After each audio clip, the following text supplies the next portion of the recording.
I got so much detail, like what I was thinking about the airman with me or something like that. That is from the hypnosis. I mean, it was very accurate. I mean, they asked me questions about, what I was thinking, and I told them. And but the thing that the probably the most disturbing part about the about with the psychiatrist and and doing the hypnosis is the reason I had to come in for the second 2 hours is because I would skip from the craft back in the OSI building. I'd be back there. And she says, you got some kind of memory block put in here. And what the memory block was, it was a part about the glyphs, not so much the glyphs, but the actual touching of it and getting the binary. And that was somehow blocked. And you think that might have been missing? Yeah. Go ahead. Missing time, maybe, or something like because there's a lot of reports of that with these kind of incidents. You think you might have had some of that? Well, the time is an issue. I write it off as because there was I had an electronic watch, I had battery operated watch, and when I got back to CSC, my watch was 45 minutes off. But I figured remember I was talking about the static electricity and that, and about this phenomenon that has that going on, and I just stopped my watch. So it was at least 45 minutes around the craft. Which didn't seem that long. It only seemed like 5 minutes. But, there's a discrepancy there that I don't understand. But I think it could very well just be the fact that the phenomena and the static electricity, maybe it interfered with the watch or something, stopped it. I don't know. Yeah, I don't really know the answer to that. Right.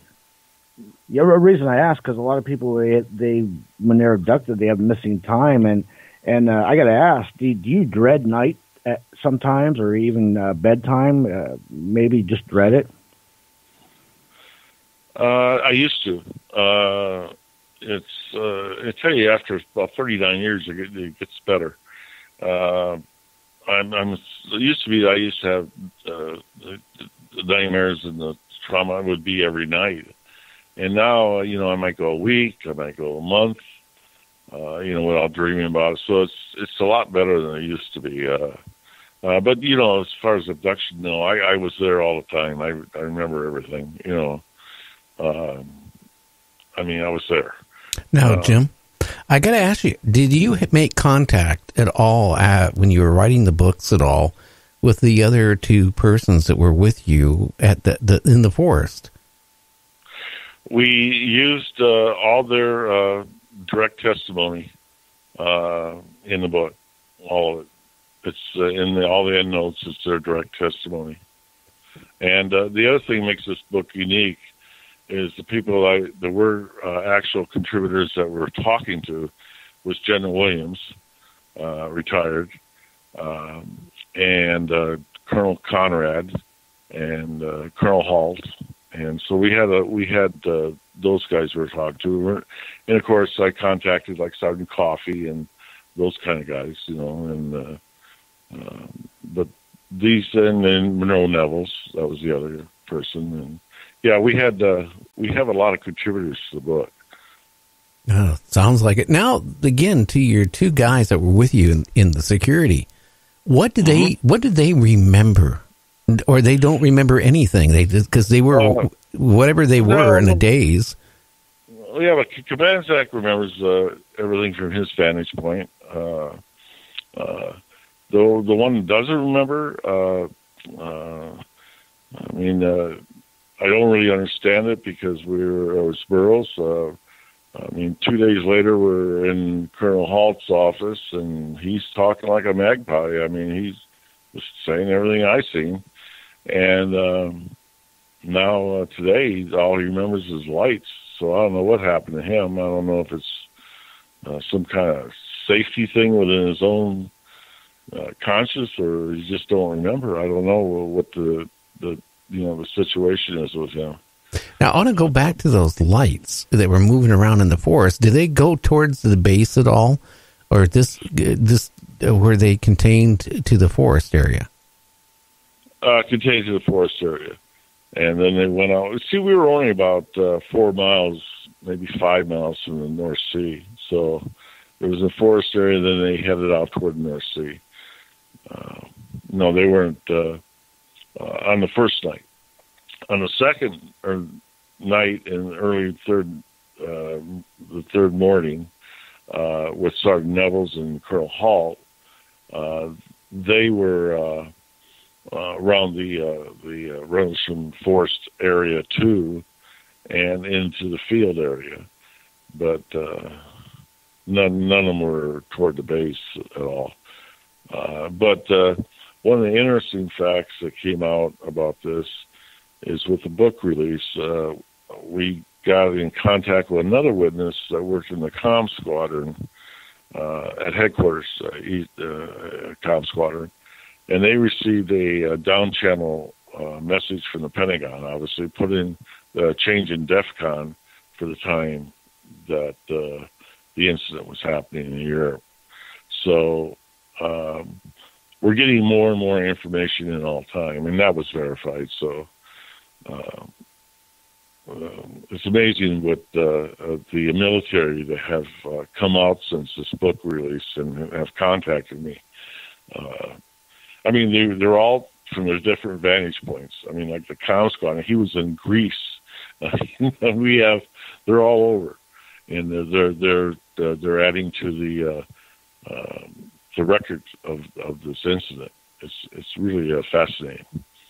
You know, what I find interesting, anytime that somebody sees a craft or, reports it or what you went through, which I commend you for that, because I don't think a lot of people I would freak out if it was me.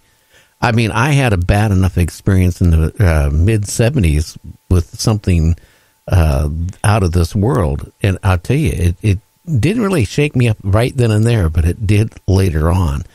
And I commend you. I mean, because, a lot of people, if they saw a craft and they realize it's from off-world, a lot of thoughts would go in your mind, like, hey, are they here to help us? Are they here to scouting, maybe to destroy our planet, to take it over? I mean, did you have any weird thoughts like that in your mind? Well, no, nothing like that.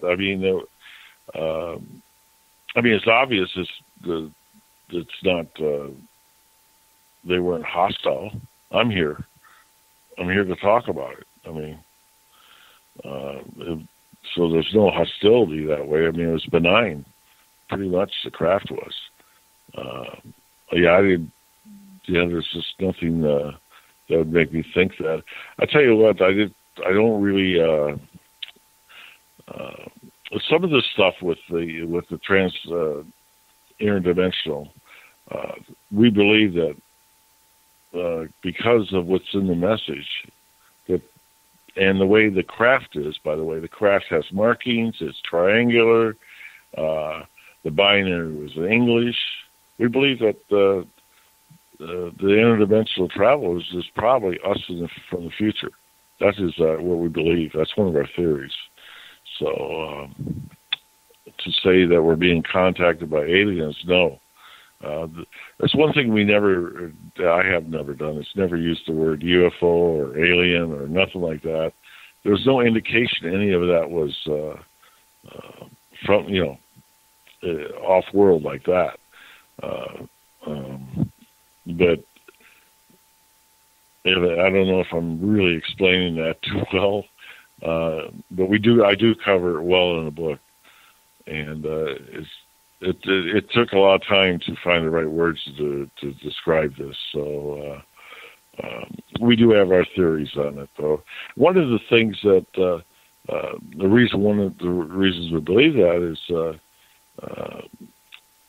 even in this hypnosis I did in '94. One of the things they talk about is that even in 8,100 years, there's still, that's 8 millennium from now, they're still waiting for first contact. So that's an interesting part of it.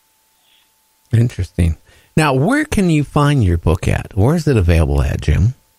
Okay. Kindle and paperback, you can get on Amazon.com, or you can get paperback at Goodreads. That's another internet site you can go on to. They sell it at Walmart. If you want to walk to Walmart, you can go get it there. But pretty much exclusively at Amazon. But I'm glad to see Goodreads is doing it too, because some people have a problem with Amazon. They told me that. I don't know why. But the other paperback places are at Goodreads and Walmart. And I think it goes to December 1st. I think it goes to the libraries and a few other brick and mortar places that I don't know of right now. But Amazon.com is probably the best place to find it. But I get a lot of emails and stuff from people saying, well, I've heard about the Rendlesham Forest incident. What else is there? I said, well, 85% of this book hasn't been put in the public realm before. And I said, and a lot of this information, even the other witnesses don't know. So, that's what's different. I wanted to make sure we had a historical documentation of the book. After 39 years of disinformation, misinformation, I'm not saying people aren't being honest or anything like that. I'm saying that documentaries, they have their own agenda. They're not, the best source to get information from. And some people just weren't in the know. And they're just talking about, their vantage points.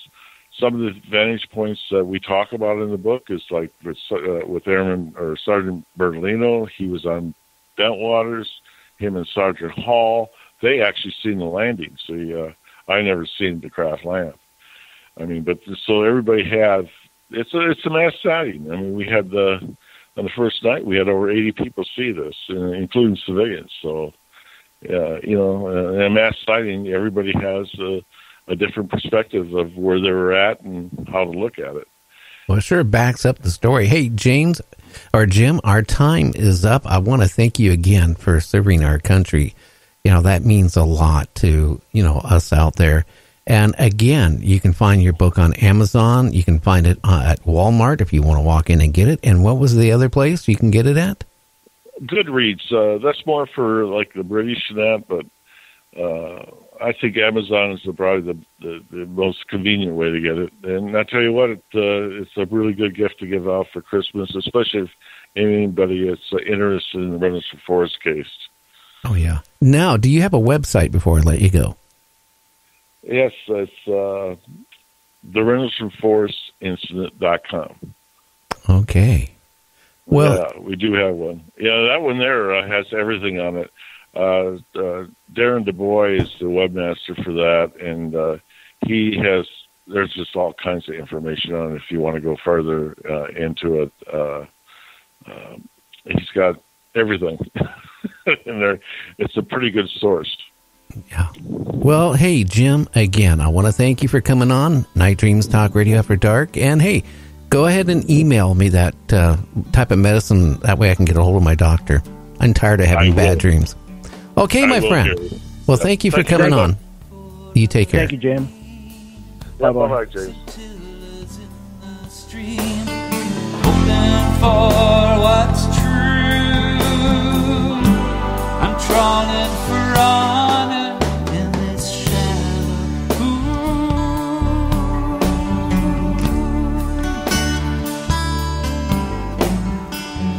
Borealis starlit crown arches over the Puget Sound. Berenice's hair drapes the horizon to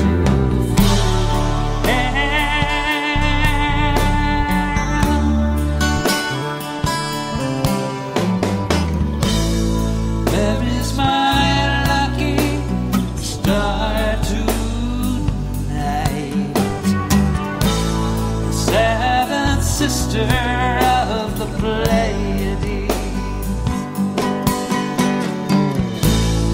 walks in beauty like the night. Oh, that is better.